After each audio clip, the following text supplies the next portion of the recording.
So, does the world speak English? What do you think?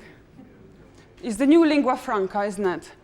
But in fact, only 27% of internet users actually speak English. 72% of customers abroad would rather buy their product in their own language. This is the latest survey by Common Sense Advisory. 56% of customers say that language is more important than price. So these are the top languages on the internet. As you can see, English is just about a quarter.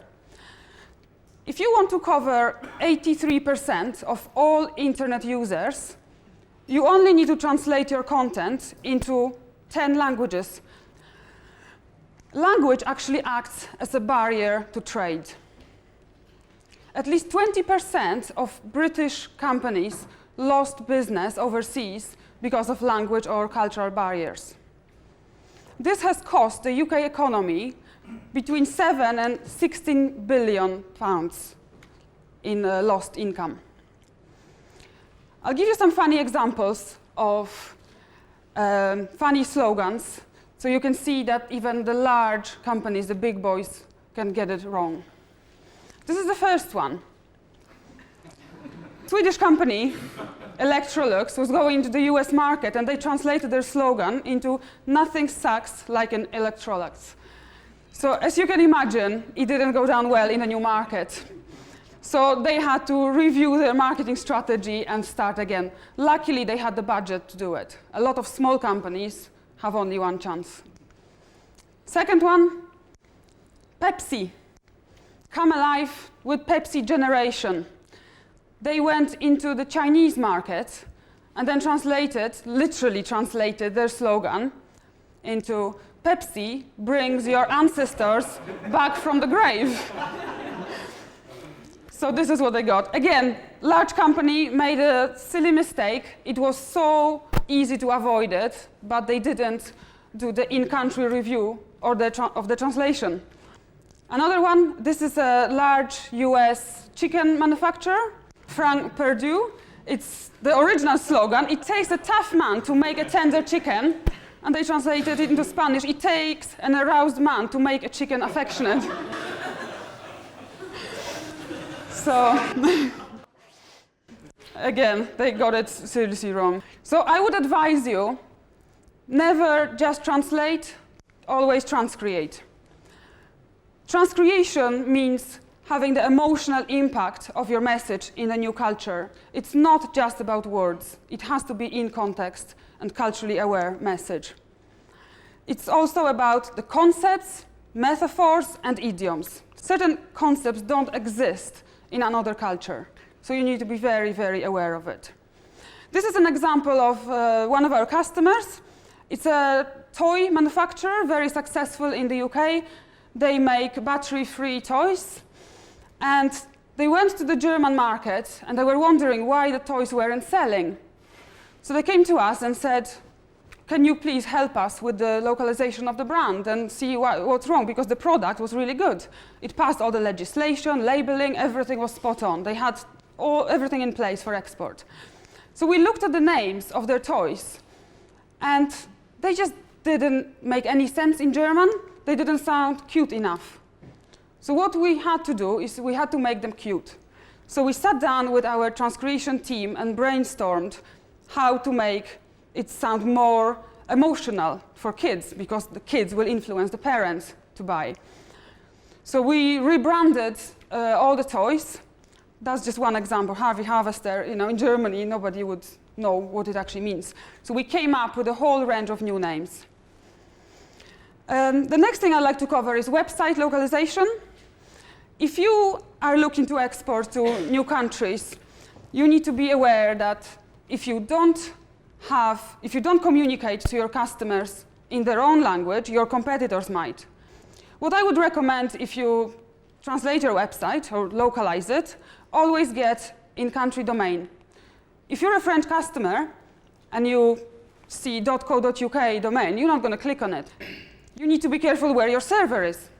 If you host your website in the UK, even though you've got a French domain, it's going to load a lot slower in Google or other search engine, so your site is not going to be ranked as well.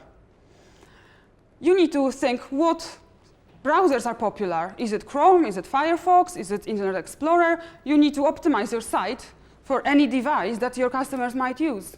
So think about your end customer. Be careful with buttons on the website, or menu buttons, because some languages will expand. If you translate into German, it will expand by about 10–15%. If you translate to Japanese, it will be 60% longer. So the text won't fit on the website, so you need to be careful with that. When you localize your site, you need to remember about alt tags, image names, and all sorts of things. I don't want to go too technical. And this is advice for you. If you decide to translate your website, do not extract the text from the pages into a Word document, and I'll tell you now why. You can use something called a cut tool, which will help you make savings, even up to 30%. So cut tool. This has nothing to do with cats. This is actually my cat, Boris. So I'll explain to you what a cut tool is. It's a computer-aided translation tool. This is an example of a project we've done for one of our customers. The total word count was 29,000 words. But a lot of them were repeated, so we analyzed the repetitions, and we gave them discounts. Actually, they saved 18% on this project. So the more you translate, the more you will save. Where's the localization? If you've got a very large website and you want to translate it for 10 different countries, you can use something called CMS plugin. What it does is it plugs in directly to your content management system, and if you if you update your English version, it will automatically send notification to the linguists to update the other versions. So for example, you update your About Us page, and because you've relocated, and it will automatically send the notifications, and the Arabic, the French, the German, the Polish versions will be updated automatically by the linguists. Have analytics, Google Analytics installed on your website, so you can analyze the top performing keywords, what actually converts, because you can't have 100 keywords on your site because it's going to be diluted because of Google algorithms. So you need to be really, really focused and look at your Google Analytics, see which keywords are converting. Think about currencies, units. Are you using metrics or imperial? If you've got any videos or podcasts on your site, you need to think about translating them or subtitling so you can reach out a bigger audience. And some concepts on the website just don't translate. So for example, if you use rugby in your marketing, it just won't work in Poland, or it won't work in Germany because rugby is not very popular. It will work really, really well in South Africa or in France, but if you go to Poland, just don't do it. So think about the layout, the colors, and the images. This is an example for you. An image. Thumbs up. What does it mean? Okay, in the UK and in most European countries. If you go to northern Italy or Greece, it actually means the same as the middle finger here. So be careful with images. You need to localize them and know what they actually mean. So can you just Google Translate? A lot of people will just plug in Google Translate into their website and hope for the best. I'll tell you why you shouldn't do it. Google says that using self-generated content, such as Google Translate, is against Google Webmaster Guidelines, so it's spam. You will not rank in the search engines because your site won't be indexed, because it doesn't exist. It's just dynamic content generated when you enter the site. Multilingual SEO. I don't know how many of you have heard of the Penguin and Panda update, a year or two ago. Google changed all the algorithms. A lot of sites just disappeared from Google. They were punished because they had a lot of bad quality links. So you need to be very, very careful how you do SEO in foreign markets, because it has to be about quality. So don't translate your keywords. Always, always research them and find out what your target audience will be looking for.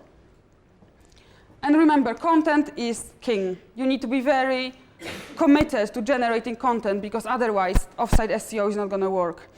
So you could support your agents and distributors with content, ask them what the end client want to read, and help them with PR, translate relevant press releases into a foreign language, and share it on social media. So do some research what social media is used in every country, because it is different. You can take it one step at a time. This is an example of a company who, one of our customers selling software, and they were getting 10% of inquiries from overseas, and they thought, if we're already getting inquiries in English, then why not translate the website? They didn't have the budget, so they came to us and said, can you do one language at a time? So we did one language. They made return on investment. They reinvested the profits, translated it into another language. And now, export is 25% of the turnover, and their site is in 5 languages. So they just reinvested and did it step at a time. And with regards to paid search, you need to be careful about language. If you sell legal protection insurance, in Germany, the word looks like that. It's 39 characters, so it's 4 characters too long for any Google AdWords line. It just won't work. So you need to transcreate them and recreate the messages and perhaps change call to actions, because every country is different. So actions. You need to decide whether it's necessary to localize your brand name. Think about slogans. Ask your language partner to come up with several options for a slogan. Check that all translations are culturally aware and accurate, and make sure all pictures are okay and they don't undermine your brand. With regards to website, get a new country domain, analyze your top pages, maybe speak to your distributors or end customers and ask what they want to read, what is relevant for that particular country. Create new relevant pages. If you are looking for distributors or agents, create a page talking about benefits of working with your company and selling your services or products. Localize colors, layouts, research the keywords, talk to SEO experts or multilingual SEO company or language provider about on-site optimization.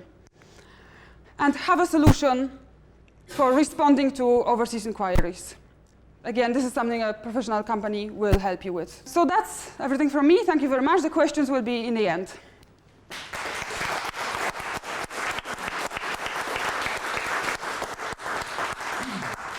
Thank you, Anna. Very interesting.